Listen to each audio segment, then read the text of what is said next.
Hello, and welcome back to Rails Quest. Okay, this is even shorter than my usual videos. I just realized I forgot to show you something really cool from the video that I made about how to design your application using an AI tool I like to use called Aider. I'll have to put a link to that video somewhere under this one, but I want to show you how it was able to create a theme both for light mode and for dark mode with the same command. And I just threw that out there as a test to see how it would do. And it did a pretty good job. It handles contrasts and everything. You'll see how it works in just a moment. So just to my left here, you can see the design that it came up with. It's got that pink background. It described it as cyberpunk. And we're going to take a look at how this looks in dark mode. So let me switch. 3, 2, 1, and we're switching to dark mode now. And you can see it takes on this kind of greenish hue, or maybe my eyes are lying to me, but it's got this weird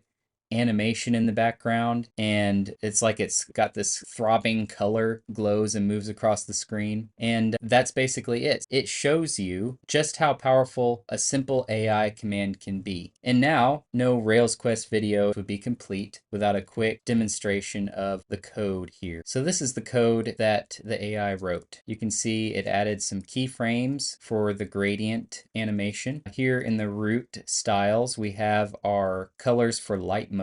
We've got the neon pink, neon blue, all that good stuff. And this is where we set those colors. It's interesting to me. I'm noticing that it didn't name these two colors. I'm not sure what's going on there. And down here we have the dark mode colors that it sets. So it does use some of the named colors in different contexts. Here it uses neon blue for the text color. And up in the light mode theme, it uses neon blue for the reversed text color, which is the text that appears over a dark background in light mode or a light background in dark mode. Let's remove our distractions here. So we're going to take a quick look at the code that it wrote. It adds on the star selector, which is every element on the page, we add a transition, and let's take a look at what that does. You can see it eases everything into position, and also you'll notice when I change to light mode, that's where we get all these transition animations there. Let's go back to the code. Scroll behavior smooth. I'm looking for just the interesting things that it did in styling. And you can see it stuck everything in this one CSS file. It's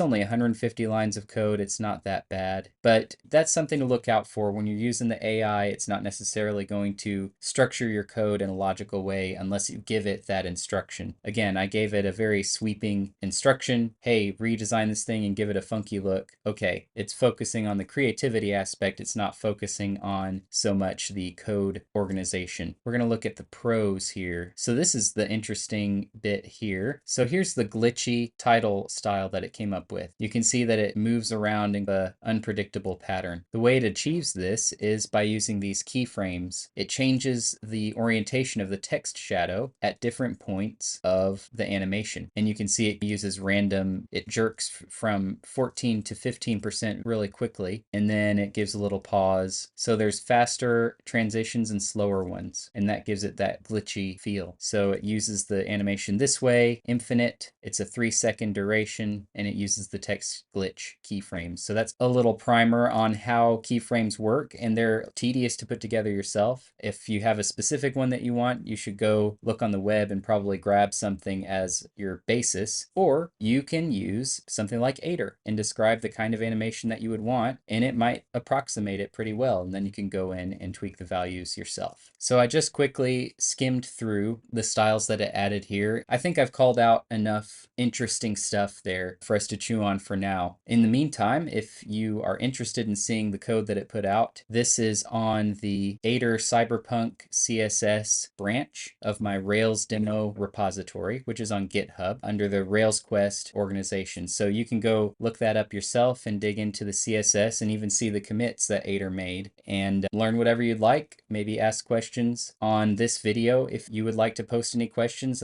I always welcome that, and that helps me to come up with ideas for videos that really would scratch the itches that y'all have. Okay, so that's all I've got for you today. I hope it was interesting. I know it's certainly always interesting to me to see what the AI is able to come up with. And with that, please like, subscribe, follow me on X, and have a blessed week. I'll see you next time.